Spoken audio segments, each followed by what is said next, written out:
everybody. This is Colin Murphy, and welcome to Torcana Podcast number 21.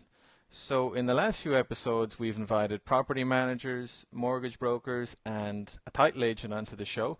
Today, we're going to learn about the real estate market from a property wholesaler's point of view, because I think the role wholesalers play in transforming neglected properties into little gems, or facilitating difficult property sales between reluctant homeowners and brand new ones, is often misunderstood or underappreciated. So today I'm very happy to invite Clark Lunt onto the show. Clark's a friend of mine and he's a full-time wholesaler in the Tampa, Florida area. Clark, how are you doing? Colin, I'm doing wonderful this morning. How are you doing today? I'm great. Thanks for coming on the show. No problem. I look forward to it. All right. So listen, why don't we start by, tell us a bit about yourself and how you got started in the real estate business. Well, it was one of those things where I probably kind of accidentally got into it, but I got a degree in broadcast journalism, so obviously that makes sense to jump right into real estate, right? But I was actually in outside sales for about 8 years, wow. And right after college I started buying rental properties, probably about one every maybe 18 months, and I'd move into it. I'd get roommates, and I would live for very, very inexpensively, kind of fix it up a little bit, and then refinance out and go move to the next one. And over time I started to build a few rentals, and I noticed that I was spending not much time on the rentals, maybe an hour or two a week. Mm-hmm. And I was actually making a decent little passive income, nothing spectacular, but I wasn't really doing much either, other than just the fact that I had to sacrifice a little bit in terms of my living situation by having roommates that sometimes would work out and sometimes wouldn't. Sure. And I had my full-time job in sales, which I very much valued, and it gave me a lot of good experience. And finally, I got to the point where I said, you know what, it's time for me to combine my love for real estate and my passion for sales, and see if I could combine them to see if they could work. And that's kind of what mainly, kind of got me into wholesaling, and that's where I'm at today. And I'm been doing it now for full time for just over 2 years, and I'm 33. Okay, well, great. I love getting started like that. I love hearing when people start. I think the expression is house hacking, where you buy a duplex or a triplex or a 3-bed, and you take one bedroom, usually the small one, and then you rent out the other two, and you can usually pay for your mortgage and build up a bit of equity, right? That's it. I mean, I had when all my friends were paying $800, $1,000 a month, I was paying $300, and that included all my bills and everything. And I had my other 2 to 3 roommates that would essentially pay the mortgage, pay for most of it. And it's something that for me, I've kind of lived the bachelor lifestyle, and so it wasn't a big deal for me. Not everyone can do it, and I totally get that, but sure. It made sense for me at the time, and unfortunately, my girlfriend, or my wife, my girlfriend at the time, eventually had to put a halt to that, right. And so I had to change from that method just slightly. No, it works well for singletons for sure, and young right, people that don't mind a bit of hustling. But yeah, you get to a point where you have to settle down. But that obviously doesn't mean you can't keep doing rental properties. So yeah, well done. Good way to start. But listen, let's talk about wholesaling now, because when people are looking for houses, I mean, naturally enough, they're going to look for houses for sale in their preferred area. They're going to look at realtor listings, or they might log on to Zillow or Trulia and look for for sale by owner signs. But you don't look for houses that way, do you? How do wholesalers look for houses? How do you find deals? Well, we have I own a HomeVestors franchise, which is our slogan is "We Buy Ugly Houses," and I own one in the Tampa Bay area down in kind of Central Florida, and then one up in the Panhandle of Florida too, in Pensacola, and we cross over into Mobile as well. And we kind of have a system in place where we use. HomeVestors has their own advertising agency called AdVestors within our company, and we focus. Our main focus is on direct mail, and in the larger markets like we have in Tampa, mm-hmm. we do billboards, we do bus backs, bus wraps, things like that. I'm trying to think. I don't know yet if I've ever bought a property in the 2 years off of Zillow or the MLS. I don't think I have. So everything has been direct to consumer, mm-hmm. and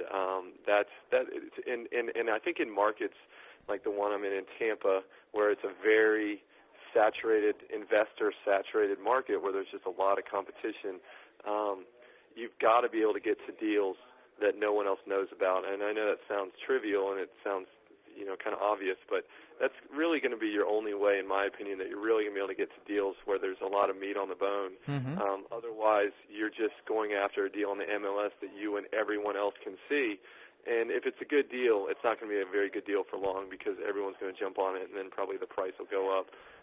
So we've pretty much taken the thought process at HomeVestors is that we've got to be first in line, and Right. hopefully there's no one in line behind me.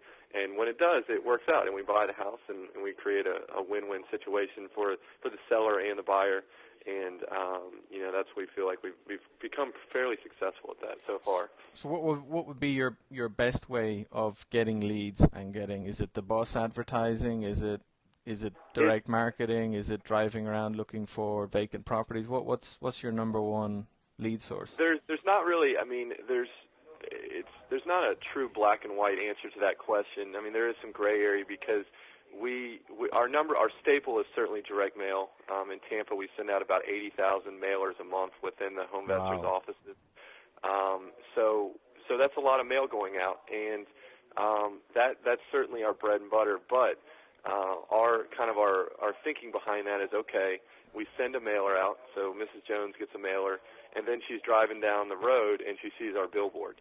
So if we can combine that, or she sees a bus driving by and she says, you know what, I think those are the same people that sent me that mailer. Now, Mrs. Jones may have gotten 3 other mailers from 3 other investors, but if she saw our billboard or she saw our bus tail or our bus bench or whatever it may be, it definitely creates a stronger lead because now we've hopefully kind of separated ourselves from the competition, being that we are a national brand. Well, yeah, because a lot of guys are sending these are just anonymous. My name is John Smith and I buy houses in your neighborhood. But you've created a brand. You're reinforcing it with different types of branding around the market. That's the thinking, and that's what we hope for. So we hope that when I walk into that into that house and you've got a seller that's interested in selling. Hopefully I carry a little bit bigger stick than maybe the next guy that would come in, and maybe I have a little bit more credibility before I even, open my mouth to say the first word. And, that's the thinking, and I think that there have been times where I probably bought houses that people said, you know what, I trust your company. I've done a lot of research on you. You have an A rating with the Better Business Bureau. I see your signs. I see you on TV. We do national and local TV. And, all that is brand building, and sometimes it helps, and sometimes it's just about the numbers, and they could care less whether I'm the biggest brand in the country, but if my offer is 10,000 less than the next guy, I'm not going to always win, Sure. And that's okay, and I totally understand that, but, we hope that we're getting to folks that appreciate what they think that we can do for them. Okay, so you have Mrs. Jones, and she gets 5 pieces of mail. One of them is yours, and then she, sees your sign on the bus or sees an advert on TV. So okay, you're there. But why would she want to give you a call and talk to you about buying her house when she could just ring a local agent or just stick a sign in the yard and try and sell it herself? Why would she want to use you?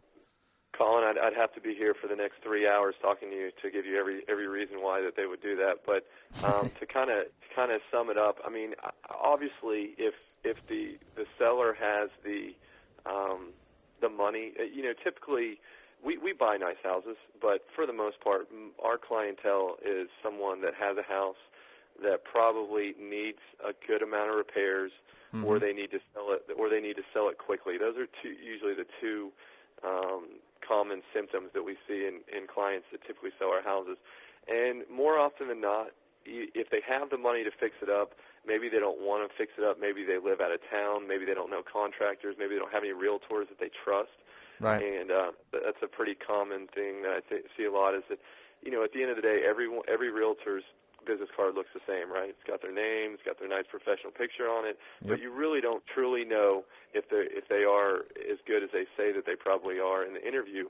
And so it's hard to trust them because there's just so many real estate agents out there. And then you combine that with the fact that they may not have the money.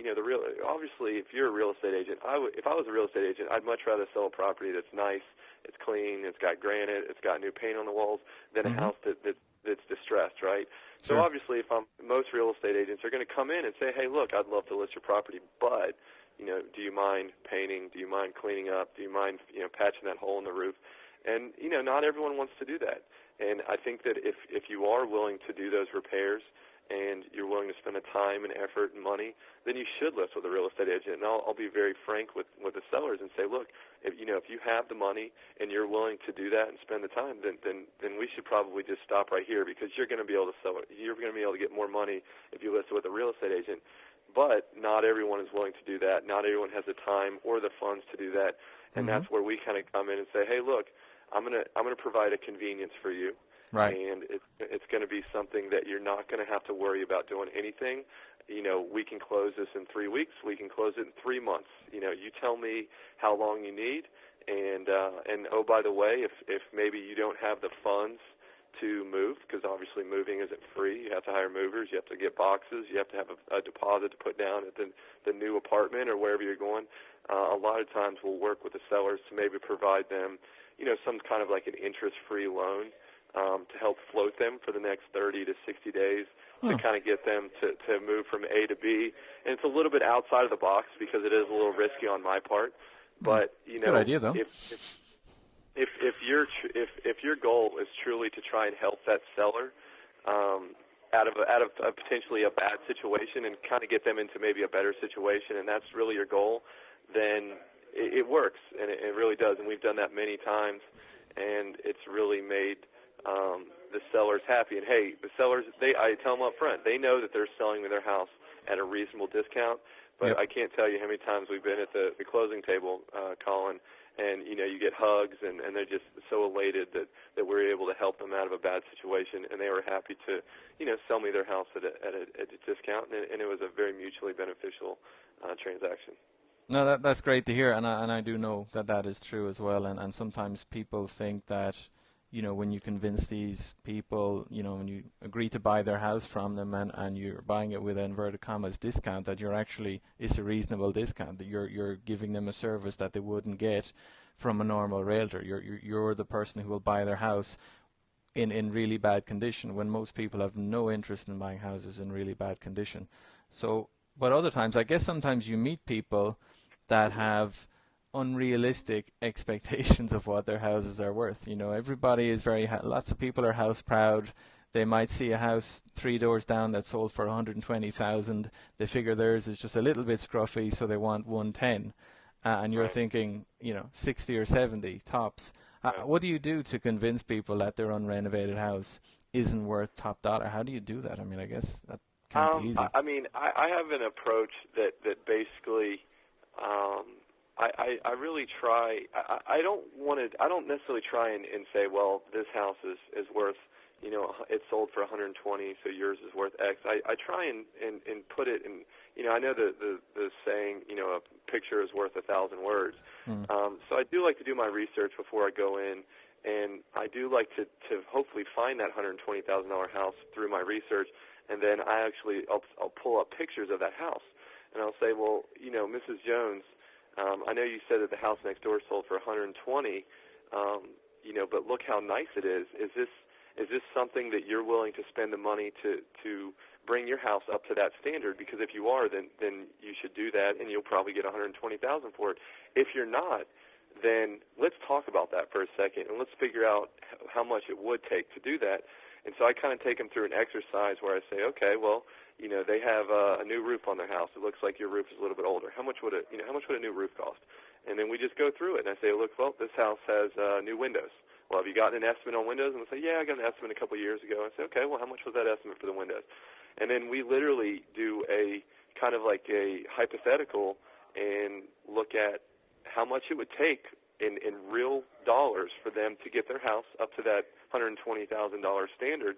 And then I say, and now let's look at everything else, right? It took you 6 months to do all this, right? Because the average time on market is 3 months, and we agreed that the renovation would take about 3 months.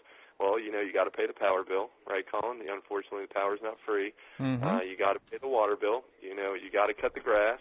And then once you really look at all the fees that go into it, and then by the time you sell it and you get it in inspection report, and the inspection comes back and says, hey, you may need to fix this, this, and this for it to get financed. By the time you include all those in there, it brings you down to a net number. And, I tell sellers all the time is that real estate agents work in gross, and I work in net. And at the end of the day, the only thing that really matters at the end of the day is when you're at the closing table and your name is written on that check, what's written in the box to the right of it. That's the only thing that matters, because if at the end of the day, if the guy that sold his house for 120 only walked away with 55 in his pocket, that's really all that matters. Yeah, now he can brag to his friends that he sold his for the top in the neighborhood at 120, but he's only got 55 in his pocket. So I think once we go through that very simple, it's not a tough exercise. It takes us 10 minutes to go through it, but I think it really you see the face change a little bit of the buyer to be like, well, geez, I don't want to go through all that just so I can put $50,000 in my pocket, and then my price that I offer becomes much more apples to apples comparison. And sometimes they're willing to do the work, and then sometimes they're not. And if they're not, then obviously we're a good fit for them. If they are willing to do it, then I wish them the best. And if they, I recommend that's what you should do.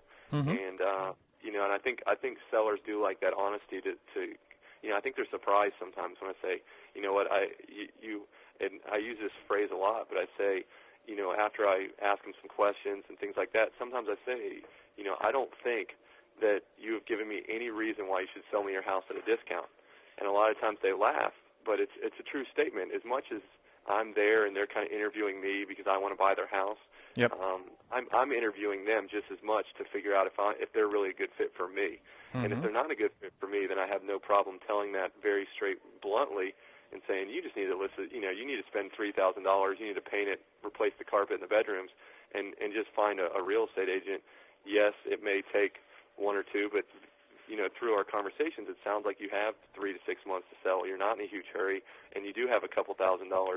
That's what you need to do. And, right. I think they appreciate that. You know what? I may not buy that house, but they may refer me to someone that does need my services, and it creates a win-win. Okay. So I guess if you find the right kind of seller and you manage to secure their house at a win-win price, which is a discounted price for you, that Correct. Sounds great. But what's the downside of that? What risks are you taking on that the regular buyer dealing with a realtor might not be taking on? The risk that I take is that I have to sleep at night. I don't like looking over my shoulder. So if I tell a seller that I'm going to buy their house for $100,000, and we agree upon everything, and then they now are planning their life. They're planning to move to wherever it may be, mm-hmm. from A to B, right? Well, they're getting the moving boxes, they're getting the moving truck, and then let's say that, I get an inspection and it comes back that everything is terrible. My risk is that I really feel like I've connected with the seller in a point that I need to come through for them, and I need to close it. So unless it's just the house is completely falling in and I just whiffed on the repairs in terms of what I thought the renovation was going to be, I really feel like I owe it to the seller that I need to close on that house, because they've now altered their life to do that. So, it's one of those things where as long as the repairs are in line, and if I get an inspection or a 4-point where they check the roof, the AC, the plumbing, and the electrical, and everything lines up, I'm going to close that deal, or I'm going to find an investor to partner with to close it, because I told them I would do that. And it's important to me, because I feel like that you can't go into this business as your only sole objective to make money. If your objective is to help people, and then as a result you make money, then I think you're going to be much more successful. But mm-hmm. It is some risk, because sometimes you may close on a property that you may not necessarily want to, or it's too high. But yep. It's a risk. But your word is a strong thing, and I want to make sure that when I see a seller out at a restaurant 3 months later, I want to be able to go up and shake his hand and say, I appreciate you doing business with me, and I hope you had a good experience. I don't want to have to duck in the bathroom when I see him, because I did, because I did something that I didn't say I was going to do, and that's just not how. Like I said, I have to sleep at night. So I couldn't agree more. Okay, so look, let's say you've put a house under contract. You got a decent price for it, but it needs a lot of work. Roofs, carpets, kitchens, all that kind of stuff. What are your next steps? What are you going to do with that house? What's your plan? So basically, our next step is to, when I first got into this industry, I was going to a lot of real estate meetings, and where it's a great place to make a lot of good contacts. Mm-hmm. Some people like to buy rentals. Some people like to buy, rehab them. Some people like to, do rent to own. There's a lot of different strategies that everyone has, and so my goal was to try and go out there and find a lot of guys that like to rehab, then find a lot of guys that like to be landlords, and go through that so that I have my different people that I like to send properties to. But literally as soon as we get a property under contract, depending on how long we have to close, obviously if it's a shorter amount of time to close, I have to get on it. If I've got a little bit longer, I can delay a little bit. But, you kind of have, I've built up kind of my core buyers that I know come through for me. When they say they're going to take a house, I don't have to worry about them backing out at the last minute. Mm-hmm. So I essentially put together a marketing package with all the pictures, how much I think it would be worth. We call that ARV, after repaired value. Okay. And we put together how much we think it will be worth if you do a roof, granite, whatever the neighborhood calls for.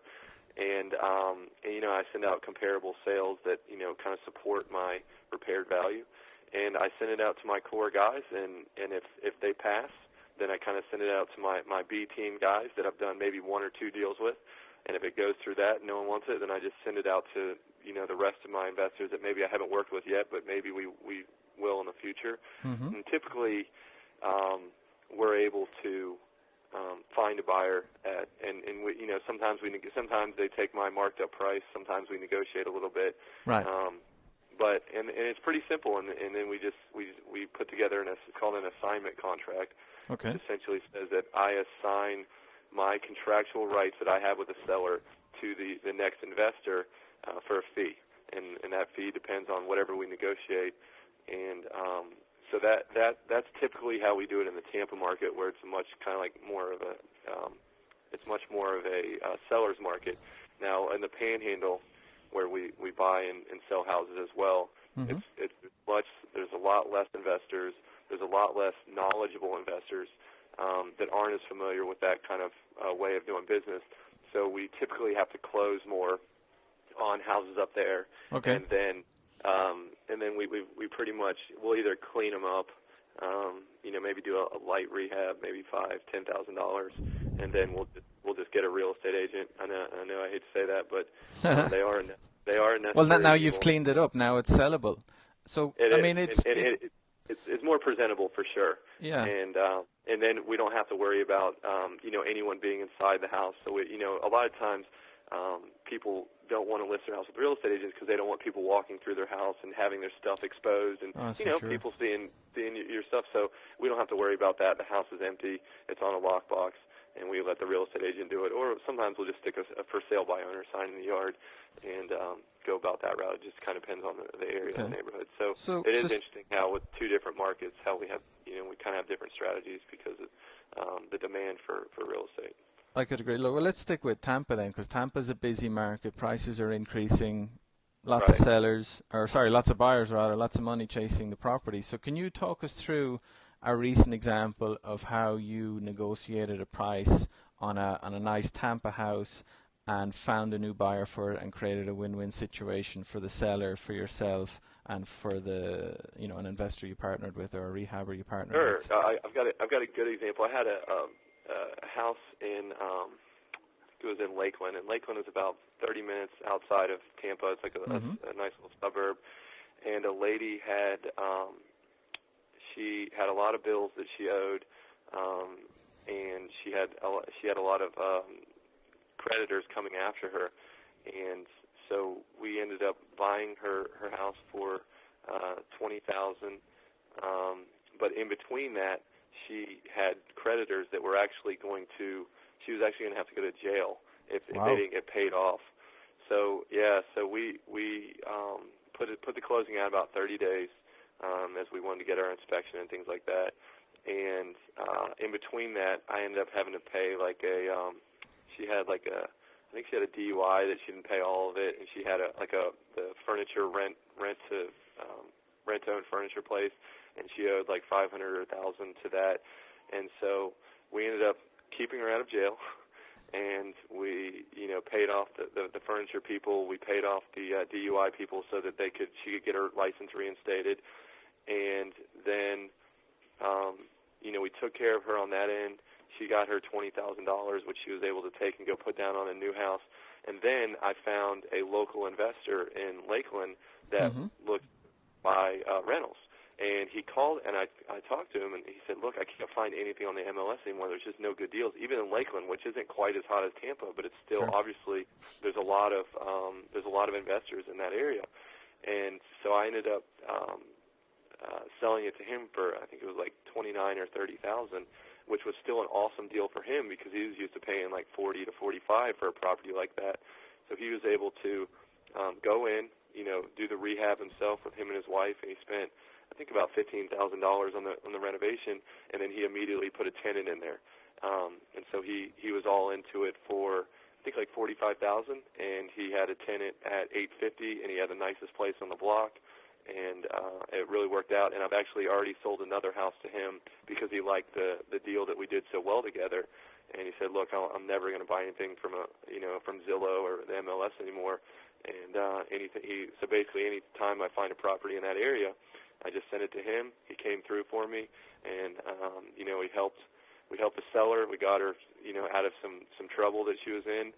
She was happy. She was able to take that house or that money and put it on a new house, kind of a fresh start. I made $10,000, and it was like a win-win-win for all three of us. That's a great example. Love that. So it sounds like, because normally, I think most of our listeners are just regular people with 9-to-5 jobs that are looking to build rental portfolios and ways of learning about the market and learning how to be a real estate investor. But I think we also have some listeners who might like to become full-time real estate investors, and it sounds like wholesaling is a good way for budding real estate investors who might not have that much money to get started in the business. Would you agree with that? And what would you say are the pros and cons of being a wholesaler? I would definitely say that if you're just getting into real estate and you wanna do it full time, that you need to absolutely start in wholesaling. And I know you're gonna have the want to go in and rehab and do the HGTV flip or flop kind of thing where you gut it and you do the $50,000 renovation, you get the loan for it. I can't express enough to anyone that's wanting to get into this full-time or even part-time as kind of like a renovation passive income is to not do that. I know from experience, and we've lost money doing it, certainly, especially in the beginning.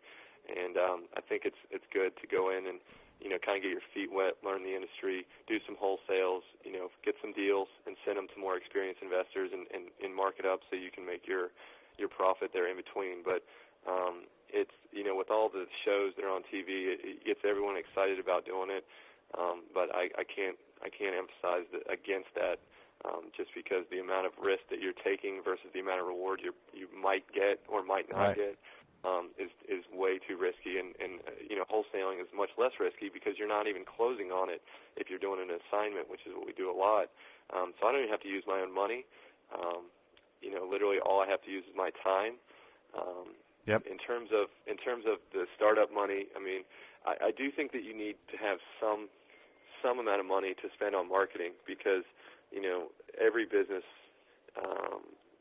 starts with leads, and if you don't have leads coming in the door, then you're not going to be able to buy houses. So you have to be able to get leads. Now, if you're willing to go out and walk neighborhoods and knock on doors, more power to you. So it's not maybe a bad way to get started, but it's not a very efficient use of your time. I guess you could do it if you're completely broke. That you could start that way, and it could take a while, but you might get off the ground and you might get a couple of deals where you make a couple of $1,000. But once you have the couple of $1,000, then you should start doing proper marketing to get more leads and get real leads. Exactly. Yeah. If you're starting with zero, then I would say I would just go out in your neighborhood and even in the neighborhood you live in, and if you're going to know the houses that have been sitting vacant for a while, or that have a messy yard, and I would go around and just start knocking doors and saying, hey, do you know of anyone interested in selling a house in this area? And eventually someone's going to say, well, I was thinking about selling my house, and that's your opportunity to go sit down. And especially if you know the neighborhood well, you probably have researched the numbers and what you think it could sell for. And especially if you're local, you can certainly use that angle and saying, hey, look, I know this neighborhood, I know this area. I'd be happy to offer you X for your property. And it's a good way to get started. But then once you start to make a couple thousand on each deal, then you really need to look to try and reinvest that into to some marketing, whether it be online marketing or direct mail. Okay, no, I think that's great advice. I think if you're looking to start this full time, even if you do have enough money or the capacity to borrow enough money to do rehabs, I think you should get started as a wholesaler, because you might think, well, I have this great deal and I might not get another one. I mean, that's, even in a busy market, there's always more deals. There's always new deals. Right. The more you learn, the more deals you're going to get. So, yeah, I would recommend that people become wholesalers, but not just wholesale and then just turn away. Wholesale and try and stick some way to the person you're wholesaling to, so you can learn from them. You can learn what they're doing. You can see how they're rehabbing it. You can see who they're getting to do it and what they're spending on it. I mean, try and latch on to somebody somehow. Maybe even do a profit share with somebody, or you can do that after the first few. But try and wholesale to somebody. But once you meet somebody who seems like they know what they're doing, try and stick close to them. See how they're getting their deals done. Maybe have some sort of way of sharing in the profit rather than just having a fee. There's loads of ways you can start this business, but yeah, I wouldn't jump straight into the deep end. I would try and find some deals, and if you can find deals, you'll always find people that'll be happy to work with you, and you can learn from them and take it from there. You've got to be a sponge, especially if there's a guy that you're working with and he's done more deals than you, and he's been successful, or he or she's been successful. I would certainly recommend latching on and saying, just like you said, maybe you don't even assign it to them for any money, and you say, hey, look, let's do a profit sharing on the back end, but would you mind if I came and kind of watched the renovation and kind of learned what you do? And I'm sure that there's plenty of investors that like to do rehabs that would take that kind of partnership all day long. Yep, I definitely agree. All right, so look, we'll start winding up the interview now, but before I do, I always like to ask our guests for a funny story or a funny anecdote, and maybe I'm wrong, but I had the impression that wholesalers might meet more strange people than most. And I was wondering, do you have anything crazy or funny that you experienced recently that you can tell us about? I mean, I would say that we've got a fair amount of our sellers that are certainly interesting, maybe a little bit outside of the box, a little bit. Gosh, I've got a lot of stories. I mean, we just had one recently where we put a house under contract in a little suburb of Tampa, and the amount of things. I mean, we see a lot of hoarder houses, Colin. So with that comes sometimes not the most cleanliness is not something that I would use to describe a fair amount of these people. Sure. And literally, they had animals that they had just kind of left in there, and obviously you can assume what was left when I actually got a chance to walk through there and tippy-toe between the different things. And so the smell almost knocked me out the front door when I walked in there. Now you'd say, well, who wants to buy that house, right? I mean, it's just disgusting, and they left it. But it was actually a great buy from us, and the seller, though, had moved to another property and needed money very, very quickly. They didn't have a cell phone, or a landline. They had no phone. So we had to organize the whole closing, which I know sounds crazy, through mail and me just driving back and forth, and it was 45 minutes away, to knock on their door and say, hey, can we close next Thursday at this time? And so I had to work with no phone, and I had to work with their animals that they didn't take very good care of. And but we ended up selling it to another guy, and he picked it up for a great rental. And you know what? He cleaned it out, and with a little bleach and water goes a long way. Yep. And it turned into a great rental, and so it's a cool story. And the funny thing about it is that client that couldn't afford a cell phone had just bought a brand new truck. It was like a brand new Dodge Ram. So he's got this brand new 2016 Dodge Ram, 20-inch wheels, the whole nine. I'm sure it was decked out, leather on the inside, but he didn't have any money for a phone. Wow, sounds like you earned your money on that sale, and I'm sure the neighbors were delighted to have all those animals out of there and have some guy come in and bleach the place and clean it up and put some regular folks in there renting it out. Because I think that, because at the end of the day, you or your clients are converting a lot of these distressed homes into nice functional homes where tenants are paying their rent, where people are paying their property taxes, where they're just normal again, and the neighborhoods generally get better after you've come in there and arranged a deal with somebody. Absolutely. I mean, it's improving the neighborhood and, providing people, especially on the landlords that like to do the buy and hold, it's providing a nicer place for these tenants to lay their head every night. And, I mean, to me, it's just a win-win. And especially if for the buy and hold landlords, if they can create a nice spread between, potentially what their payment, what their overhead is versus what they're getting. Mm-hmm. I mean, it's something that I myself am trying to do as well. And, I mean, I think that the key is certainly, buying and assigning and flipping houses is great, and that can potentially get you rich. But I think that if you want to truly create wealth, you're going to do it via the buy and hold method, where it's a long term kind of way to build your wealth. Yep, I think you're right. Well, look, thanks very much, Clark. That was awesome, and I think you provided some really useful insights into the role wholesalers play in the real estate market. If some of our listeners want to get in touch with you after the show, what's the best way of them doing that? Sure.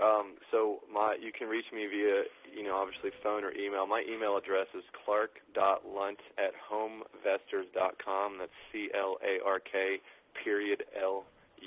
as in Nancy, T as in toy, @homevestors.com. You can reach me in my office anytime, and I'd be happy to speak with anyone if they have any questions about getting started or things that they can do.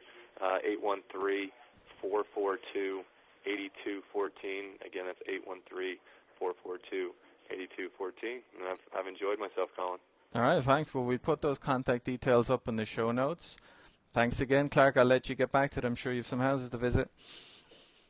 All right, Colin, you're the man. Appreciate it, man. Okay, bye-bye. Yeah, bye. Okay, so there you have it, folks. That was Clark Lunt from HomeVestors, a friend of mine and a wholesaler in the Tampa Bay area. I thought that was a really good show. I definitely had the impression that wholesalers are underappreciated. They do genuinely provide a really useful service, and if you spoke with the last 10 or 15 people that Clark bought houses off, I'm pretty sure that they're all delighted to have met him and delighted with the deal they've done. And once he passed those houses on to rehabbers and other types of investors, they got transformed into much better houses with newer roofs, new painting, newer gardens, and really it is a win-win for everybody involved when it's done properly. And I learned a lot there. Clark does a difficult job. I think he does it very well, and I'm happy to do business with wholesalers like Clark all day long. So thanks as always for listening in. Sorry there was a longer than usual gap between this one and the other one I did before Christmas. I'll make sure we get another one done in the next couple of weeks. If you have any questions or comments, be sure to send them in. Colin.murphy@torcana.com is my email address. Love receiving comments. Love getting your votes on iTunes. That helps us a lot with the rankings on the podcast. So thanks very much for your support. This is Colin Murphy signing out. Have a great day.